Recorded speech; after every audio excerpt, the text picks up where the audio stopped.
Innal hamdalillah nahmaduhu wa nasta'inuhu wa nastaghfiruhu wa natubu ilayh wa na'udzu billahi min shururi anfusina wa min sayyiati a'malina may yahdihillahu fala mudilla lahu wa may yudlil fala hadiyalah wa asyhadu an la ilaha illallah wahdahu la syarika lah wa asyhadu anna Muhammadan abduhu wa rasuluhu la nabiyya ba'dah. Ya ayyuhalladzina amanu taqullaha haqqa tuqatih wa la tamutunna illa wa antum muslimun. Fa inna asdaqal hadithi kitabullah wa khairal huda huda Muhammadin sallallahu alaihi wasallam wa syarrul umuri muhdatsatuha wa kullu muhdatsatin bid'ah wa kullu bid'atin dhalalah wa kullu dhalalatin finnar. Ma'asyiral muslimin, usikum wa nafsi bitaqwallah faqad fazal muttaqun. Sungguhnya di antara nama-nama Allah yang terindah adalah Ar-Razzaq. Dialah Maha Pemberi rezeki. Dialah yang telah menanggung rezeki seluruh makhluk di atas alam semesta ini. Wa ka'ayyim min dabbatin la tahmilu rizqaha Allahu yarzuquha wa iyyakum. Betapa banyak binatang melata yang tidak bisa membawa rezekinya, Allah yang menanggung rezekinya dan juga rezeki kalian. Jika binatang melata ditanggung rezekinya oleh Allah Subhanahu wa taala, apalagi manusia. Allah Subhanahu wa taala menyuruh kita untuk mencari rezeki. Huwa alladhi ja'ala lakumul arda dhalula famshu fi manakibiha wa kulu min rizqihi. Dialah yang telah menundukkan bumi bagi kalian dan berjalanlah kalian di atas penjuru bumi dan makanlah dari rezeki Allah Subhanahu wa taala. Maka manusia pun bertebaran di atas muka bumi mencari rezeki-rezeki Allah Subhanahu wa taala. Untuk membuka pintu-pintu rezeki ada dua sebab yang utama. Yang pertama sebab duniawi dan yang kedua adalah sebab agamis. Adapun sebab duniawi banyak orang yang mengetahuinya, seperti bekerja menjadi dokter, menjadi insinyur, menjadi arsitek, menjadi nelayan. Namun di sana ada sebab-sebab yang lebih utama, yaitu sebab-sebab ukhrawi yang banyak orang yang melalaikannya, lupa bahwasanya sebab-sebab tersebut bisa jadi lebih ampuh daripada sebab-sebab duniawi. Sebab-sebab pintu-pintu rezeki di antaranya yang paling utama adalah berdoa kepada Allah Subhanahu wa taala.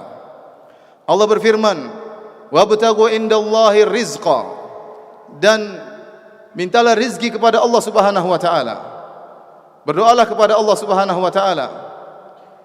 Dan doa sering mendatangkan keajaiban sebagaimana perkataan Imam Syafi'i rahimahullahu taala, "Atahza bid-du'a'i wa tasdarihi wa ma tadri bima sana'ad du'a'u."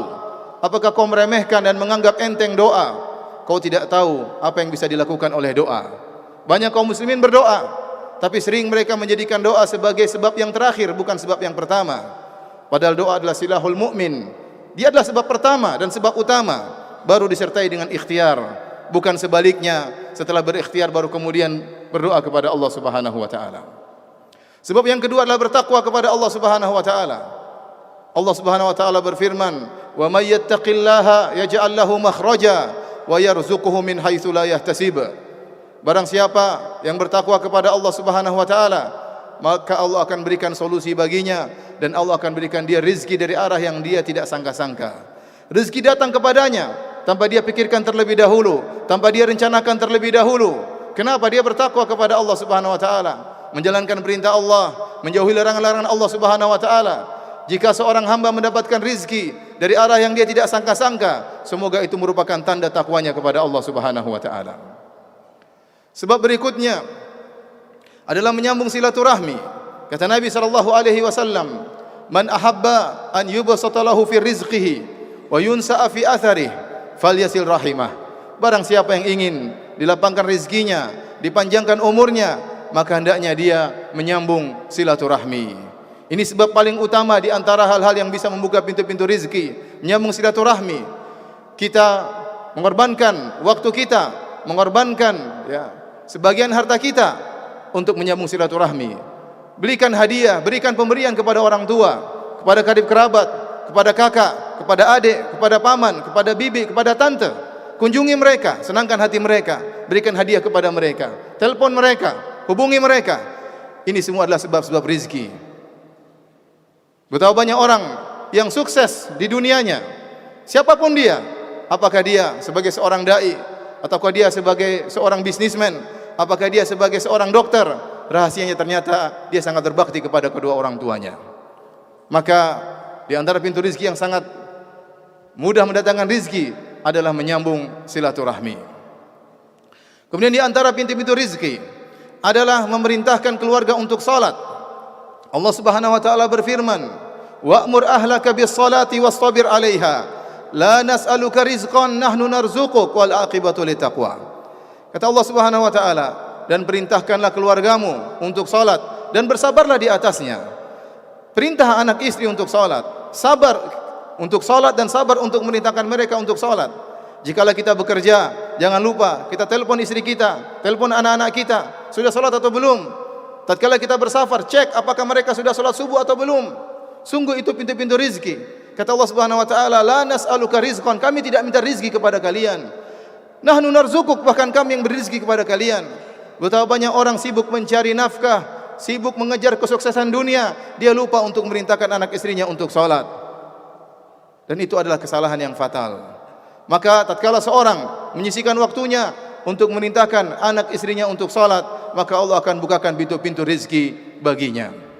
Dan di antara sebab-sebab pintu-pintu rizki dibukakan oleh Allah Subhanahu wa taala adalah bersedekah.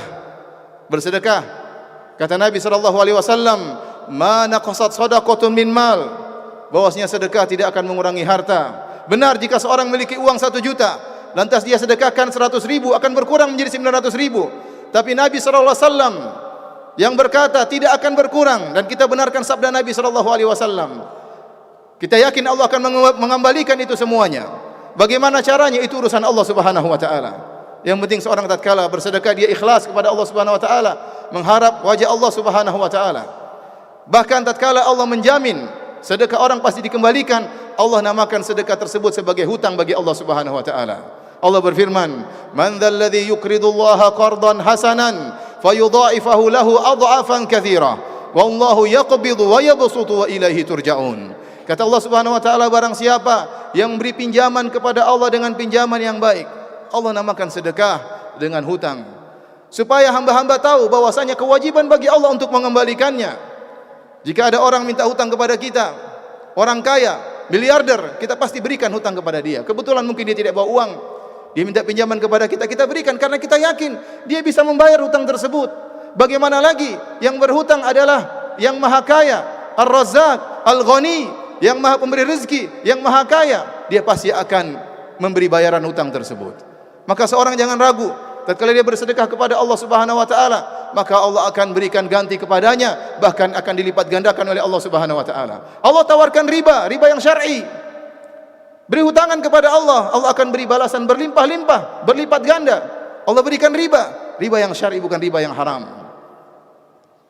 Kemudian juga Allah Subhanahu wa taala bersabda atau berfirman dalam hadis qudsi, "Ya bani Adam, anfiq unfiq alaik." Wahai anak Adam, berinfaklah maka aku akan berinfak kepadamu. Maka seorang berusaha menempuh sebab-sebab dibukakan rezeki-rezeki Allah Subhanahu wa taala dengan cara yang syar'i, dan bisa jadi sebab-sebab syar'i tersebut lebih ampuh dan lebih baik dan lebih hebat daripada sebab-sebab duniawi. Aqulu qouli hadza wa astaghfirullaha li wa lakum wa lisairil muslimin min kulli dhanbin wa khati'ah fastaghfiruhu innahu huwal ghafurur rahim.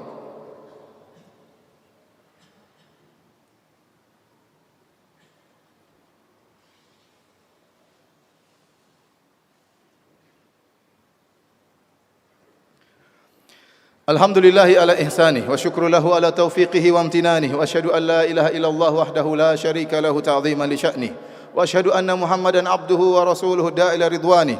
Allahumma salli alaihi wa ala alihi wa ashabi wa ikhwanih. Ma'asyiral muslimin, di antara sebab-sebab utama dibukakan pintu-pintu rezeki adalah bertawakal kepada Allah Subhanahu wa taala. Allah berfirman, "Wa may yatawakkal 'ala Allahi fahuwa hasbuh." Barang siapa yang bertawakal kepada Allah, maka Allah cukupkan baginya. Dia tidak akan butuh kepada yang lainnya, cukup Allah baginya. Tatkala seorang mencari rezeki, dia harus pasang tawakalnya dengan benar kepada Allah Subhanahu wa taala. Jangan kita bertawakal kepada pekerjaan kita. Kita berusaha berikhtiar, tetapi tawakal kita kepada Allah Subhanahu wa taala. Jangan bertawakal kepada bos kita. Jangan kita beranggapan kalau kita dipecat kita tidak akan dapat rezeki lagi. Betapa banyak orang yang mereka di PHK, dikeluarkan dari pekerjaannya, Allah bukakan pintu-pintu rezeki kepadanya. Jika satu pintu rezeki ditutup, maka dibukakan pintu-pintu rezeki yang lain. maka seorang berusaha bertawakal kepada Allah dengan tawakal yang benar. Kata Nabi SAW, "Lau annakum tatawakkaluna 'ala Allahi haqqa tawakkulih, la razaqakum kama yarzuqut tayr, taqdu khimasan wa taruhu bitana." Kalau seandainya kalian bertawakal kepada Allah dengan tawakal yang benar, maka Allah akan berikan rizki kepada kalian sebagaimana Allah beri rizki kepada burung. Dia pergi di pagi hari dalam kondisi perut kosong dan kembali dalam kondisi perut sudah kenyang. Yang penting kita perbaiki tawakal kita. Al-Imam Ibn Rajab Al-Hambali rahimahullah berkata, barang siapa yang mencari rizki dengan tawakal yang benar, jika dia menempuh sedikit sebab saja, maka Allah akan berikan rizki yang banyak kepadanya. Yang penting dia perbaiki tawakalnya. Harus dia yakin bahwasanya pemberi rizki adalah Allah Subhanahu wa taala, bukan makhluk, bukan manusia. Mereka itu hanyalah sebab, tapi yang menentukan rizki anda adalah Allah Subhanahu wa taala. Kemudian yang terakhir adalah husnudzon kepada Allah Subhanahu wa taala. Jangan sekali-sekali berprasangka buruk kepada Rabb kita yang Maha sayang kepada kita, yang lebih sayang kepada kita daripada seorang ibu kepada anaknya. Kata Nabi sallallahu alaihi wasallam, "Lallahu arhamu bi ibadihi min hadhihi bi waladiha." Sungguhnya Allah lebih sayang kepada hamba-hambanya daripada seorang ibu kepada anaknya. Sungguhnya cinta kasih yang terindah, yang terhebat di dunia ini adalah cinta kasih seorang ibu kepada anaknya. Tetapi ternyata cinta Allah kepada hamba-hambanya lebih daripada seorang ibu kepada anaknya. Maka buat apa kita suudzon kepada Allah Subhanahu wa taala? Kita berprasangka baik kepada Allah Subhanahu wa taala. Apalagi dalam hadis qudsi Allah berfirman, "Ana 'inda dhanni 'abdi bi." Sungguhnya aku berdasarkan prasangka hambaku kepadaku. "Falyadhun 'abdi ma syaa." Silakan sang hamba berprasangka yang dia sukai terhadapku. "In dhanna khairan falahu." Kalau dia berprasangka baik kepadaku, maka baginya kebaikan. "Wa in dhanna syarran falahu." Kalau dia berprasangka buruk, baginya keburukan. Betapa banyak rezeki yang Allah berikan kepada kita tanpa kita minta. Apalagi jika kita minta kepada Allah Subhanahu wa taala. Tatkala Nabi Musa alaihissalam berdoa kepada Allah Subhanahu wa taala dalam doanya yang masyhur yang Allah abadikan dalam surah Thaha, dia berkata, "Rabbi shrah li sadri wa yassir li amri wa ahlul 'uqdatam min lisani yafqahu qawli." Ya Allah, lapangkanlah dadaku, mudahkanlah urusanku, hilangkan kekakuan dari lisanku agar mereka bisa memahami perkataanku. Allah kabulkan permintaannya. Allah mengatakan, "Laqad utita su'laka ya Musa." Sungguh permintaanmu telah dikabulkan wahai Musa. Kemudian apa kata Allah? Kata Allah, "Wa laqad mananna 'alaika marratan ukhra idz auhayna ila ummika ma yuha." Dan seterusnya. Kata Allah, sungguh kami telah memberikan kau kenikmatan sebelumnya wahai Musa. Tatkala kau masih kecil, tatkala kau dikejar-kejar oleh tentara Fir'aun, tatkala kau tidak bisa berbicara, tidak bisa apa-apa, Allah telah beri rezeki kepadamu, Allah tolong engkau. Betapa banyak kenikmatan yang tidak kita minta Allah berikan kepada kita. Lantas kenapa kita suudzon kepada Allah Subhanahu wa taala? Maka tatkala mencari rezeki, husnudzon. Waktu kita masih di dalam perut ibu kita, masih dalam bentuk janin, kita diberi rezeki oleh Allah Subhanahu wa taala. Tatkala kita lahir masih kecil, Allah beri rezeki kepada kita. Tatkala kita menjalani masa dewasa kita, Allah beri rezeki kepada kita. Lantas tatkala kita sudah besar, sudah lebih cerdas, sudah lebih mampu untuk bekerja, kita suudzon kepada Allah Subhanahu wa taala. Sungguh itu adalah suudzon, berprasangka buruk tidak pada tempatnya. Inna Allah malaikatahu yusalluna ala nabi ya ayyuhalladzina amanu sallu alaihi wa sallimu taslima. Allahumma salli ala Muhammad wa ala ali Muhammad kama sallaita ala Ibrahim wa ala ali Ibrahim innaka Hamidum Majid. Wa barik ala Muhammad wa ala ali Muhammad kama barakta ala Ibrahim wa ala ali Ibrahim innaka Hamidum Majid.